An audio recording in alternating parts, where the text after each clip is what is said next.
The SEAL Admiral asked the black janitor what his code name was, as a joke, until Lone Eagle made him freeze. "So warrior, what's your military code name?" Admiral Grant Marshall's voice echoed through the Coronado Naval Base cafeteria, laden with venomous sarcasm as he pointed at the man in janitor's uniform cleaning the nearby tables. James Washington, 45, stopped wiping and calmly looked up. The entire cafeteria turned to watch the scene. Officers stopped eating. Soldiers suspended their conversations, all waiting for the show of humiliation that Marshall was clearly orchestrating. "Let me guess," Marshall continued, smiling at his captive audience. "Corporal Broom? Sergeant Mop?" The laughter started low, then spread through the room like a cruel wave of complicity. James had never imagined that 2 years of cleaning the same hallways he once walked with authority would end in a moment like this. After losing his wife in an accident and having to care for his 12-year-old daughter alone, he had accepted the only job available on base, even though he knew it would mean becoming invisible to men who had once saluted him. Marshall leaned in closer, his voice rising to ensure everyone could hear. "Come on, buddy. You never really served? You're only here because you needed an easy job." The Admiral adjusted the medals on his chest, each one reflecting the fluorescent lights like little trophies of superiority. In recent months, James had noticed the condescending looks, the whispered comments, the way some younger officers made a point of dropping crumbs on the floor as he walked by. He had chosen to ignore it all. But something about Marshall's arrogance, the way he turned humiliation into public spectacle, touched a wound that had never completely healed. "My code name," James said quietly, his voice cutting through the air like a sharp blade, was Lone Eagle. The silence that followed was deafening. Forks stopped in midair. Conversations died instantly. A young soldier at the third table let out a muffled gasp. He had heard the legends whispered in training about a phantom operator who carried out impossible rescue missions. The smile froze on Marshall's face. His eyes flicked rapidly, as if trying to process information that didn't make sense. Because Lone Eagle wasn't just a code name, he was a myth. A legend that circulated among classified operations about a man who went alone into enemy territory and returned with hostages everyone thought were lost. James kept his gaze fixed on the Admiral, waiting for his reaction. For 2 years he had carried the humiliation silently, protecting his simple new life and his daughter from the storm that his true identity could cause. But at that moment, seeing the contempt turn to confusion in Marshall's eyes, he knew that the game had changed completely. There, before all the eyes that seconds before had despised him, James stood firm, like someone guarding a secret too powerful to be revealed before the right time. If this story of prejudice and overcoming adversity touched your heart, don't forget to subscribe to the channel to find out how a simple moment of humiliation would become the catalyst for a revolution that no one would ever forget. The silence that followed lasted only a few seconds, but it was enough for Marshall to regain his composure and turn the confusion into something much more dangerous: utter contempt. Lone Eagle. Marshall let out a forced laugh, looking around to make sure everyone was paying attention. "Seriously? You think anyone here is going to believe this nonsense?" His voice rose, laden with an arrogance so toxic it practically poisoned the air. "A janitor pretending to be a military legend? What's next? Are you going to tell me you're related to the president himself?" James remained motionless, but something in his eyes changed, a coldness that made some of the more experienced soldiers shift uncomfortably in their chairs. They recognized that look. It was the same one they wore after missions they would rather forget. "Look at you," Marshall continued, circling James like a predator toying with its prey. Worn-out uniform, scuffed shoes, hands calloused from scrubbing floors. "Lone Eagle," he made a point of dragging out each syllable with scorn. "The only place you fly is on top of a broomstick." The laughter returned, louder now, fueled by their superiors' approval. James knew that each laugh was another brick in the wall of humiliation Marshall was building. But what the Admiral didn't know was that each insult was also being carefully filed away in the memory of a man who had spent 15 years learning how to turn information into lethal weapons. 3 weeks earlier, James had begun to notice a disturbing pattern. Marshall didn't humiliate him just for pleasure. There was method to the cruelty. The Admiral systematically destroyed the dignity of anyone he considered inferior in the base hierarchy. James had watched silently as Marshall made racist comments disguised as jokes, harassed civilian employees, and abused his authority to intimidate younger soldiers. Last week, James had witnessed Marshall yelling at a young Hispanic soldier until she cried, accusing her of not belonging in the American elite force. 2 days ago, he had seen the Admiral force a black soldier to clean toilets as extra discipline for an alleged disrespect that never happened. Each incident was meticulously recorded in James' mind, like data from a reconnaissance mission. You know what I think? Marshall leaned closer, lowering his voice to a venomous whisper that everyone could still hear. I think you made up this pathetic little story to impress your little girl. What will she think when she finds out that Daddy is just a failed liar? Marshall's fatal mistake was mentioning his daughter. James had lost his wife Rebecca 2 years ago in a car accident. She was a nurse at the base hospital and was returning late from a shift when a drunk driver changed their lives forever. Since then, his daughter Zoe was literally all that remained of significance in his world. Every day, every sacrifice, every silent humiliation he endured was to protect her stability and happiness. Zoe was 12 years old and at the age where she was beginning to understand social subtleties. She had recently asked why some of her schoolmates mocked her father's job, why some parents avoided talking to him at school events. James always answered patiently, explaining that honest work deserved respect, regardless of the uniform. But he saw the confusion in her eyes, the way she began to shrink when someone asked about her father's profession.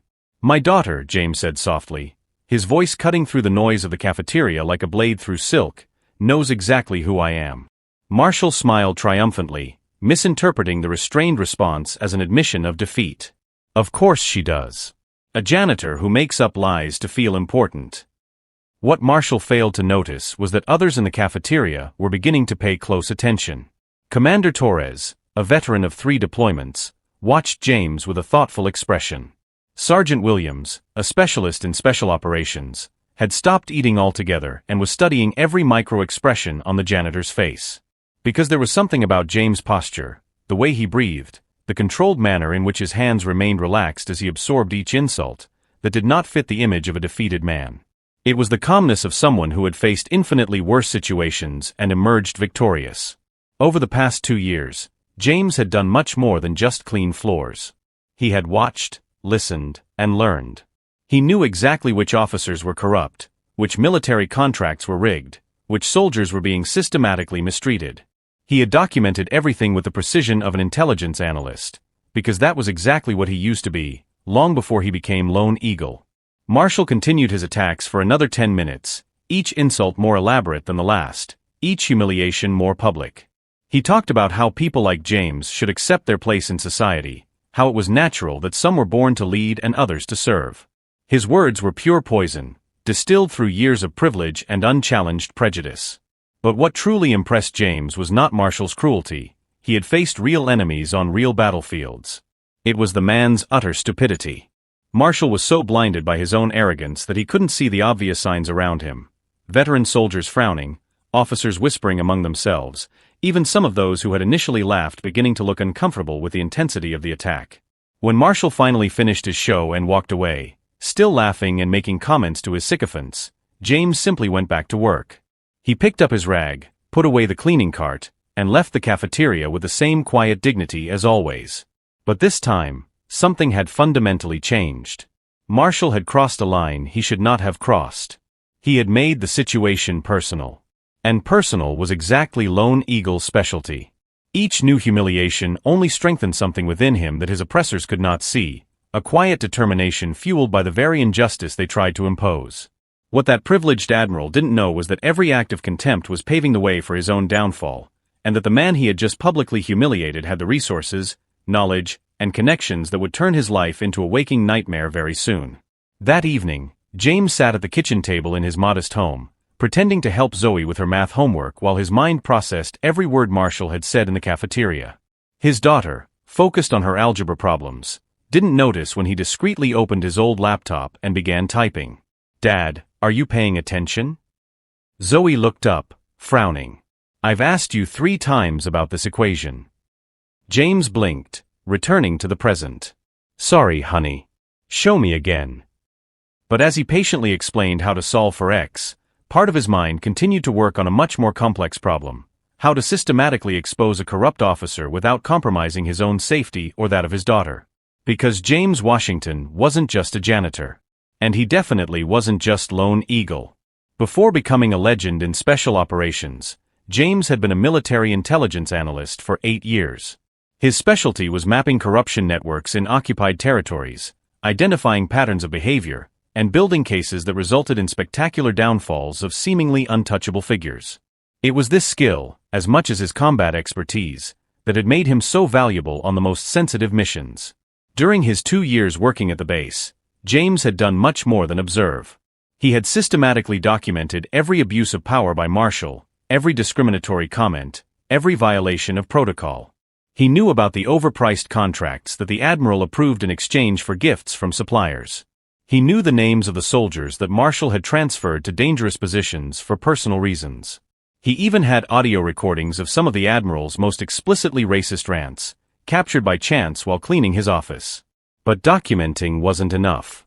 James needed something that would destroy Marshall so completely and publicly that the man could never recover. And for that, he needed help. The next morning, during his break, James walked to the base's communications center. There, as always, he found Sergeant Martinez organizing transmission reports. Carmen Martinez, 34, was one of the few people on the base who always greeted him with genuine respect.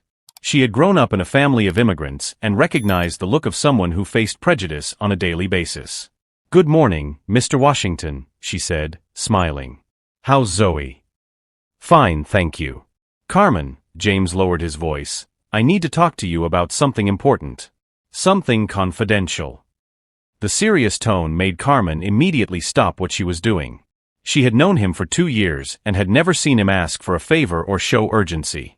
Over the next 20 minutes, in an empty back room, James carefully revealed what he had observed about Marshall.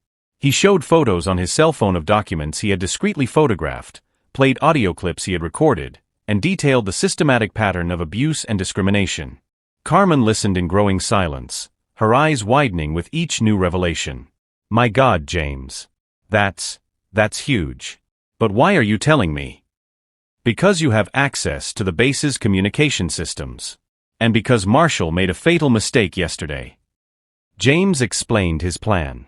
It wasn't emotional revenge, it was surgical justice. Marshall had publicly humiliated James, but in the process he had exposed his own arrogance in front of dozens of witnesses. Now it was a matter of using that arrogance against him. "The Admiral has a weakness," James continued. "He can't resist an audience. The bigger the audience, the further he goes with his comments. And this afternoon he has that teleconference with the Pentagon about officer evaluations." Carmen nodded slowly. As a communications technician, she would be responsible for setting up and monitoring the transmission. If during that call he makes comments like he did yesterday, but this time with senior officers listening. James left the sentence hanging. "It would be the end of his career," Carmen finished. "But how can we be sure he'll expose himself like that?" James smiled for the first time in days. "Leave that to me." The rest of the morning was spent in meticulous preparation. James knew he would only have one chance. Using his cleaning credentials, he accessed Marshall's office during lunch and discreetly installed a small recording device that Carmen had borrowed from a security equipment arsenal. He positioned it so that it would perfectly capture any conversation in the office, but would be virtually impossible to detect. Meanwhile, Carmen checked and rechecked the transmission systems for the afternoon teleconference. There was a rarely used function that allowed automatic recording of all communications for national security purposes, a protocol she could activate without prior authorization in situations she deemed suspicious. At 2:30 p.m., as Marshall was preparing for the call with his superiors at the Pentagon, James appeared at the office door with his cleaning cart. "Excuse me, Admiral. May I do a quick clean before your meeting?" Marshall, adjusting his uniform and checking that his medals were perfectly aligned, waved impatiently. "Be quick. And try not to break anything with those huge hands." The comment was exactly what James expected.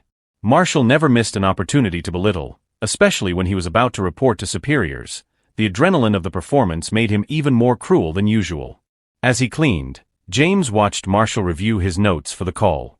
The Admiral was particularly excited today, commenting on how finally some officers with questionable track records would be put in their place. "You know, Washington," Marshall said suddenly, as if a brilliant idea had occurred to him, "you gave me a good laugh yesterday with that Lone Eagle story. I'm going to tell the generals about it today. They'll love hearing about janitors who think they're war heroes." James kept his expression neutral as he wiped down the table. "As you wish, Admiral." Man, you really believe your own lies, don't you? Marshall laughed loudly. I bet you tell your little girl that Daddy is a secret super soldier. How pathetic. Every word was being picked up perfectly by the hidden device. But James needed more. He needed Marshall to expose himself completely during the teleconference itself. Admiral, James said calmly, may I ask a question? Marshall rolled his eyes. What is it now? Do you really believe that people like me should never have served in the military? The question took Marshall by surprise. Its respectful and seemingly naive tone sounded like genuine curiosity from someone who really wanted to understand his superior's opinion. Look, Washington, Marshall settled into his chair, clearly preparing for a dissertation. It's not personal. It's a matter of reality. Some people are born to lead, others to follow. Some to command, others to clean. It's the natural order of things. James nodded as if absorbing a valuable lesson. And you think that applies to all people of my background? Look, Marshall leaned forward, fully entering the role of mentor. Statistically speaking, you have certain limitations. Nothing against it, it's just genetics. That's why it's important for everyone to accept their place in society. You understood that, you became a janitor. Your daughter should probably consider more suitable careers as well. The comment about Zoe made James' jaw twitch imperceptibly, but his voice remained calm. I understand. Thank you for your wisdom, Admiral. At that moment, Marshall's phone rang. The conference call was about to begin. James gathered his materials and left the office, but not before seeing Marshall adjust his posture, check his medals one more time, and adopt the expression of authority he reserved for impressing superiors. The Admiral was perfectly prepared for the performance of his life. What Marshall didn't know was that his conversation with James had already been accidentally broadcast as an audio test for the conference, reaching the ears of at least 3 generals waiting on the line. And that Carmen Martinez was at that very moment activating recording protocols that would document every word he would say for the next 60 minutes. Walking down the hallway with his cart, James allowed himself an almost imperceptible smile. Marshall was so excited to have such a prestigious audience that he couldn't resist expanding on his educational comments about social hierarchies and racial limitations. In 15 years of special operations, James had learned that the best time to capture an enemy is not when they are defensive, but when they are too confident to realize they have already fallen into the trap. And Marshall, inflated by his own arrogance and certain that he was among like-minded people, was about to hang himself with his own words before an audience that could destroy his career with a single disciplinary recommendation. In that quiet hallway, as he pushed his cart toward his next target, James Washington was no longer just a humiliated janitor or even a former operator seeking personal revenge. He was a seasoned strategist setting in motion the final phase of an operation that Marshall would never see coming, because men like the Admiral can never imagine that their victims might be smarter, better prepared, and infinitely more dangerous than they appear. At 2:45 p.m., the conference call began exactly as Marshall had planned. 3 Pentagon generals appeared on the office screen, impeccable uniforms, serious expressions of those discussing the future of national defense. Admiral Marshall greeted General Thompson, a veteran of 4 deployments. Let's review the evaluations of problematic officers at your base. Marshall shifted in his chair, smiling with the confidence of someone about to impress his superiors. Of course, General. We have a few cases that require special attention. What Marshall didn't know was that Carmen Martinez had accidentally left the audio channel open 5 minutes before the official start, allowing her conversation with James to be partially transmitted. The generals had already heard comments about genetic limitations and places in society. Admiral, General Williams interrupted, his expression visibly tense. Before we begin, I need to clarify some comments that have come to our attention. Marshall blinked, confused. Comments, sir. About social hierarchies and limitations based on racial origin. The blood drained from Marshall's face. But it was too late to back down. His arrogance pushed him forward. Well, General, I believe in speaking the truth. Certain people simply don't have what it takes for elite military leadership. The silence on the screen was deafening. Elaborate, General Thompson said, his voice icy. And Marshall elaborated. For 15 devastating minutes, he systematically laid out his views on racial inadequacy, natural hierarchies, and how people like that janitor should accept their limitations. Every word was captured in high definition, automatically recorded by national security systems. During this time, James walked calmly through the hallways, not like a defeated janitor, but like a commander executing the final phase of an operation. He arrived at the communication center just as Carmen gave a discreet signal. Everything was being documented. At 3:03 p.m., James knocked on Marshall's office door. "Come in," shouted the Admiral, irritated by the interruption. James opened the door, but this time he wasn't pushing a cleaning cart. He was carrying a folder of documents and an expression that made Marshall choke on a prejudiced sentence. "Sorry to interrupt, Admiral," James said calmly, his voice now carrying an authority that instantly changed the air in the room. "But I need to clarify some incorrect information you're sharing with our superiors." The generals on the screen leaned forward, intrigued. Marshall stammered, "Washington, get out of here immediately. I'm in an official meeting." "I know exactly what kind of meeting it is," James replied, stepping closer to the camera. "Generals, my name is James Washington, former Special Forces Major, codename Lone Eagle. I served under General Thompson's direct command between 2015 and 2019. General Thompson sat up straight as if he had been electrocuted. "Jesus Christ. Lone Eagle? Operation Thunderstorm in Afghanistan?" "Yes, sir. Rescue of 17 hostages behind enemy lines." Marshall was turning purple. "That's impossible.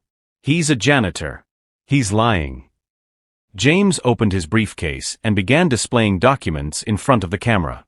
Certificates of honor, photographs with generals, records of classified missions. "Admiral Marshall has spent the last 2 years publicly humiliating me for believing I was unfit for anything other than cleaning." The expression on the generals' faces changed from shock to cold fury. "There's more," James continued, his voice remaining controlled while Marshall panicked. "During this time, I have systematically documented Admiral Marshall's discriminatory behavior." He held up a small tape recorder. "I have 47 recordings of explicitly racist comments, including the conversation you just witnessed. I also have evidence of overpriced contracts, punitive transfers of soldiers based on prejudice, and systematic harassment of civilian employees." Marshall stood up abruptly, knocking over his chair. "You can't believe him. He's making this up to get revenge." "If revenge were my goal," James said calmly, "I would have acted long ago. But when a senior officer abuses his position to systematically humiliate those under his command, it becomes a matter of national security." General Williams spoke up, "Admiral Marshall, consider yourself formally suspended while we investigate these allegations." "Lone Eagle, sorry, Major Washington, send us all the evidence immediately. It's already being transmitted through the base's secure system, courtesy of Sergeant Martinez." Marshall staggered, finally realizing the magnitude of what had happened. In 20 minutes, he had lost his career, his reputation, and his future. You can't do this to me." "Actually," said General Thompson, "we just did." The screen went dark, ending the most dramatic teleconference in the history of Coronado Naval Base. James put away his documents and looked at Marshall, who was now sitting on the floor, devastated. "Admiral, you were right about one thing. Every person has their place in society. Yours was never in a leadership position." Walking toward the door, James paused and turned around one last time. "Oh, and about my daughter? She always knew exactly who I am. The difference is that she loves me for the man I chose to be after the war, not for the soldier I was during it." Justice had been served with surgical precision, but one question remained unanswered. How would an entire military base react when it discovered that the man they treated as invisible was actually one of the greatest living legends in the U.S. Army? 6 months later, James Washington walked the same corridors of the base, but this time wearing the uniform of Special Advisor to the Pentagon for elite operations. The position had been offered personally by General Thompson, who made a point of making the appointment public and ceremonious. "Dad." Zoe ran to meet him after school, now 13 years old and carrying a first-place medal in math. "I did it. And the teacher said that if I keep this up, I can get a scholarship to MIT. James smiled, hugging her proudly. In the last few months, since her true identity had become known, Zoe had blossomed. She no longer had to hide who her father was or feel ashamed of his work. On the contrary, she was constantly approached by classmates wanting to hear stories about her hero dad. "And guess what?" she continued excitedly. the school principal asked if you could give a lecture on leadership to the high school students. As they walked, James noticed the respectful greetings from everyone who passed by. Young soldiers saluted him with genuine admiration. Officers stopped conversations to wave. Even civilian employees treated him with a deference that contrasted sharply with the 2 years of invisibility he had experienced. Across the base, in a small apartment in the suburbs of San Diego, Grant Marshall finished packing his last belongings. The Pentagon investigation had resulted in dishonorable discharge, loss of military pension, and criminal charges of systematic discrimination. No security or military consulting firm would hire him. The recordings had circulated widely in the military community. "Is Dad okay?" Zoe asked, noticing her father's thoughtful silence. "I'm fine, sweetheart," James replied honestly. "You know, for years I thought strength meant silently enduring any humiliation. But I've learned something important. Sometimes, true courage is knowing when to speak up." Carmen Martinez, now promoted to Chief of Communications for her crucial role in exposing Marshall, approached with a smile. "James, 3 more speaking invitations have arrived. One is from the Naval Academy." "The Naval Academy," Zoe murmured, impressed. "Will you accept?" James looked at his daughter, then at the hallways where he had been systematically humiliated. "Yes. I'm going to tell a story about a man who discovered that being underestimated can be the greatest advantage possible." That evening, over dinner at home, Zoe asked a question that took James by surprise. "Dad, do you feel sorry for Admiral Marshall?" James paused, considering carefully. "I feel sorry for anyone who wastes their life trying to diminish others instead of building something meaningful. But choices have consequences, Zoe. He chose hatred. I chose patience. And did patience win? Patience revealed the truth. And the truth always wins." 2 weeks later, James stood on the podium at the Naval Academy in front of 300 cadets, telling his story. Not as revenge, but as a lesson in dignity, strategy, and the power of maintaining integrity even when the world seems to be conspiring against you. "The man who tried to humiliate me was right about one thing," James said, concluding his speech. "Every person has their place in society. But that place is not determined by the color of your skin, your background, or the job you do. It is determined by the character you choose to carry." The applause was deafening. Grant Marshall tried to destroy James Washington, but ended up destroying only himself. James learned that true revenge is not retaliating for the harm done to you, it is achieving the success your enemies could never imagine. Because sometimes, the greatest victory is not defeating those who underestimated you, but proving that your strength never depended on their approval to exist.